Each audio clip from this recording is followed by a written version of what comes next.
when you come into a movie like this that is sort of celebrating the comedically mundane reaction to the apocalypse, like, are you at all trying to sort of create like realism, or are you just kind of like, I'm just going for broke, trying to come up with the funniest way to sort of shuffle my character through this universe? That's a great question. I mean, I definitely like approach comedy.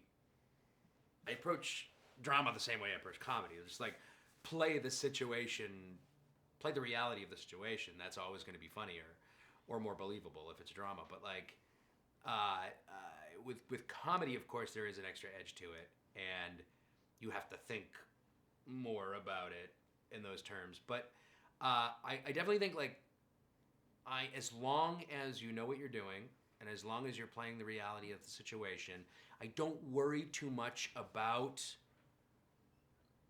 being real. I'm not even sure what that means, Sure. really. Like, and that allows me to sometimes go big and still stay believable. At least I hope. So it's always it's a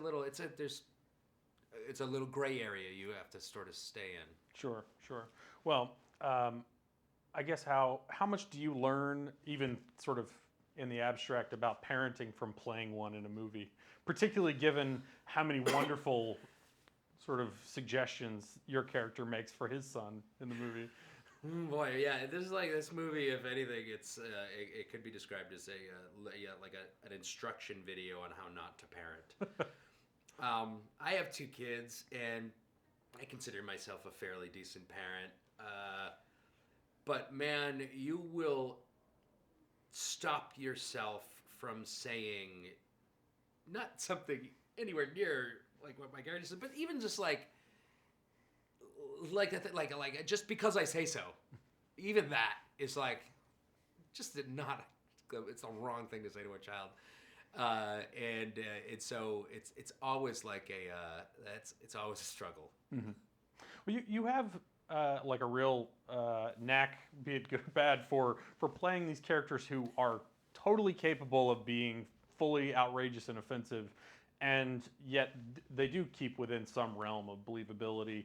I mean, I'm thinking of like the character you played in Harold and Kumar, for example, right, who's just so like horrible, and yet at the same time, I'm like, oh, that guy definitely exists.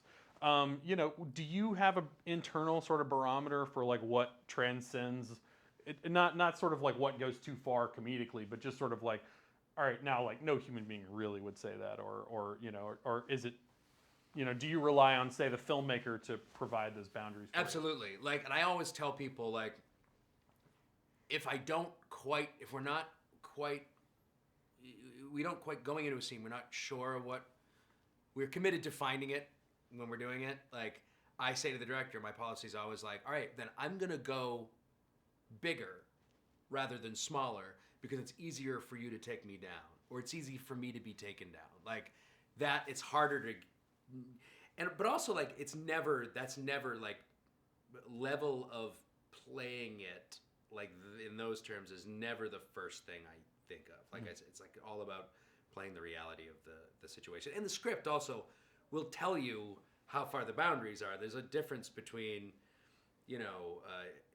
Harold and Kumar and even this. Sure. You know what I mean? It's just a different tone, even though they're just as stupid in the best way. Yeah, absolutely. Well, should the apocalypse transpire, what would be the first movie about the apocalypse that you would grab to watch, either as an instructional manual or as a diversion from the horrible things that were going on?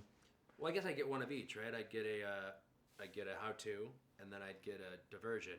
So I would get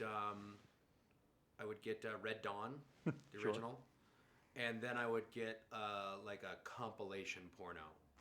It's kind of cheating, right? Yes. It's kind of cheating. So I get like like a 90 minutes of just all sorts of shit. One that you're not going to get bored of. Sure. So because at the apocalypse, I mean, I assume they're not going to be making much porno. Probably not. Well, you already made one sort of apocalyptic movie this year with Warm Bodies, which ended up being like a pretty big hit. Have they started talking about the possibility of making a follow-up? Yeah, just today I heard about it. I Really? actually heard about it from a journalist. Isaac Marion, the writer of the book, is writing the second book. I believe he's writing a sequel to the book. I assume reverse engineering it to be a movie because it was a hit. So the answer is yes. I'll do it. Okay, I'll do it. You guys have my number. Hasn't changed. Same agent. Call me. Please call me. Gotcha. Thank you so I'd really much. like to do it.